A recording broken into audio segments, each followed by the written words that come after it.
welcome to another episode of LBA Oddities. I'm your host, Mike, and if you're not a bass player, or if you're not interested in electric bass guitar, this episode's probably not going to be for you. But if you are, then welcome, my fellow bass player. This is my Ibanez SR505. I actually ripped the electronics out of it quite a few years ago. I think I bought this thing new probably about 13 years ago. And after a few years, it was my only bass at the time, and I wanted a better sound, so I ousted those electronics and put in a starve plate tube design, so it'd still run on 9 volts DC.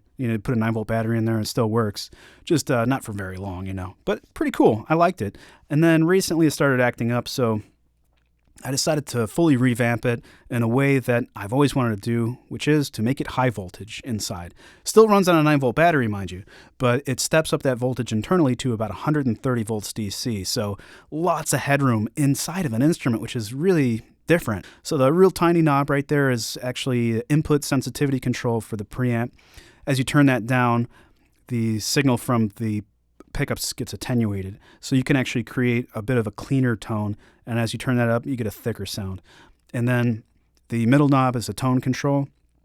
And it also doubles as a pickup selector. So it's a push-pull control. When it's down, it's the bridge pickup. When it's up, it's the neck pickup. And then the big knob is the output volume control. That's going to have a huge effect on how hard you drive the amp. You can really push the input of an amp hard too. If you have a tube amp like I do, then it's going to overdrive that amp, give you a really cool sound. There's a little toggle switch right here, and that's the same as what's on my Thunder knob pedal because the electronics inside of this thing are the exact same as my Thunder knob pedal. It actually even has the same circuit board inside of it. I did that just to keep it simple. The only thing really different here is the controls, and also it's a 12AU7 tube instead of a 12AX7 tube. It gives you a cleaner sound, one that I find more pleasing for bass. So that toggle switch, when it's on, will backlight the vacuum tube with a blue glow, and it will also increase the THD or distortion. It will boost the volume, and it will also add in some top end to the signal.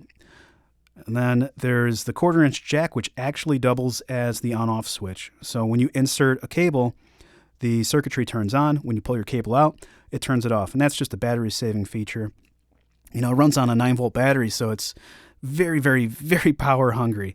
We're talking like 350 milliamps at least, and with a lithium battery, you might get 3 hours out of that. With a rechargeable battery, probably maybe 45 minutes to an hour. So there's also a DC jack here where you can connect a 9 volt DC power supply to it to run the bass. And when you do that, it actually has a switch built in, so it will bypass the 9 volt battery. You don't have to take your battery out. And that's really all there is to it. So let's get into the audio demo. Now for this, I want to do a comparison between my G&L LB100 and then you've got this tube awesomeness. Anyway, I'm going to cut the talk and get to playing, and thanks for watching, guys.